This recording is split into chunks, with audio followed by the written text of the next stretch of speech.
Hello everyone, welcome to my YouTube channel GS classes. Friend, यहाँ पर हम polity के एक मोस्ट इम्पॉर्टेंट टॉपिक प्रस्तावना को कवर करेंगे। प्रस्तावना ये भारतीय संविधान में ये किस देश के संविधान से लिया गया है? तो ये अमेरिकी संविधान से लिया गया है। वहीं बात अगर करें इसकी भाषा से, तो प्रस्तावना की भाषा जो है ये ऑस्ट्रेलिया के संविधान से प्रेरित है। कहाँ के? ऑस्ट्रेलिया के संविधान से। प्रस्तावना को भारतीय या फिर संविधान सभा के द्वारा 26 नवंबर 1949 ईस्वी को स्वीकार किया गया था। बात करें जो संविधान है लागू कब हुआ था, तो 26 जनवरी 1950 को 26 जनवरी 1950 को संविधान लागू हुआ था, लेकिन संविधान सभा के द्वारा संविधान को 26 नवंबर 1949 ईस्वी को स्वीकार किया गया था। जो प्रस्तावना है वह जो है न्याय योग्य नहीं है, यानी प्रस्तावना लागू नहीं किया जा सकता है। जो उद्देश्य या फिर प्रस्तावना है वो संविधान का भाग है, किंतु उसके अन्य भागों से स्वतंत्र होकर इसका कोई विधिक प्रावधान नहीं है या फिर इसका कोई विधिक प्रभाव नहीं है। यानी प्रस्तावना जो है वो संविधान के अंतर्निहित है, इससे अलग इसका कोई अलग से महत्व नहीं है। जो प्रस्तावना है या भारतीय संविधान जो है उसका जो बेसिक स्ट्रक्चर है वो सार्वभौमिकता, धर्मनिरपेक्ष, समाजवादी व प्रजातांत्रिक, ये सारे जो मूल तत्व हैं यह प्रस्तावना में शामिल किया गया था। अगर पूछे सब प्रस्तावना को भारतीय संविधान में या संविधान सभा में किसके द्वारा प्रस्तुत किया गया था, तो यह पंडित जवाहरलाल नेहरू के द्वारा प्रस्तावना को प्रस्तुत किया गया था और यही लास्ट में प्रस्तावना के रूप में या फिर उद्देशिका के रूप में सामने आया। इसमें जो प्रस्तावना है उसमें 3 प्रकार के न्याय की व्याख्या की गई है। 3 प्रकार के जो न्याय है वो कौन है? सामाजिक, आर्थिक, राजनीतिक। ये 3 प्रकार के न्याय की बात जो है प्रस्तावना में की गई है और ये जो न्याय है वो 1917 के रूसी क्रांति से प्रभावित है। स्वतंत्रता की बात करें तो प्रस्तावना में 5 प्रकार की स्वतंत्रता बताई गई। विचार, अभिव्यक्ति, विश्वास, धर्म व उपासना, ये 5 प्रकार की स्वतंत्रता ये प्रस्तावना। क्वेश्चन में ऐसे ही पूछता है कि भारतीय संविधान के प्रस्तावना में कितने प्रकार की स्वतंत्रता का वर्णन किया गया है, या फिर निम्नलिखित में से कौन सा ऐसा 4 विकल्प दे देंगे तो इसमें बोलेंगे कोई एक अन्य विकल्प देके ये पूछते हैं कि कौन है जो प्रस्तावना की स्वतंत्रता में शामिल नहीं है, या फिर न्याय, सामाजिक, आर्थिक, राजनीतिक और एक और ऑप्शन दे देंगे जैसे धार्मिक, तो बोलेंगे प्रस्तावना में कौन सा न्याय शामिल नहीं है। तो हमको पता है सामाजिक, आर्थिक, राजनीतिक इसमें जो है न्याय दिया गया है, क्योंकि भारत एक धर्मनिरपेक्ष राज्य है। ऐसे में इसे धार्मिक न्याय से रिलेटेड कोई भी प्रावधान इसमें नहीं दिया गया है। नेक्स्ट है समानता। समानता ये इसमें 2 प्रकार के प्रतिष्ठा व अवसर की समानता की बात की गई है। अगला है मातृत्व। अगला क्या है? मातृत्व, यानी बंधुता की बात भी भारतीय संविधान में किया, प्रस्तावना में किया गया है।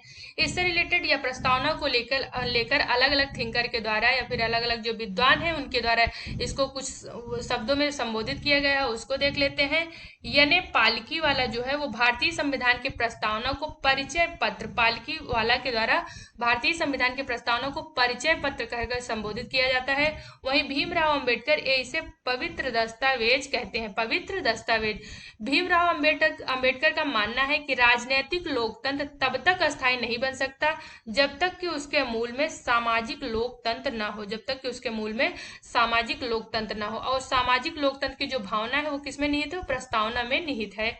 वहीं अल्लाद कृष्ण स्वामी अय्यर के द्वारा कहा जाता है कि हमारे दीर्घकालिक सपनों का विचार है, जो प्रस्तावना है वो हमारे दीर्घकालिक सपनों का विचार है।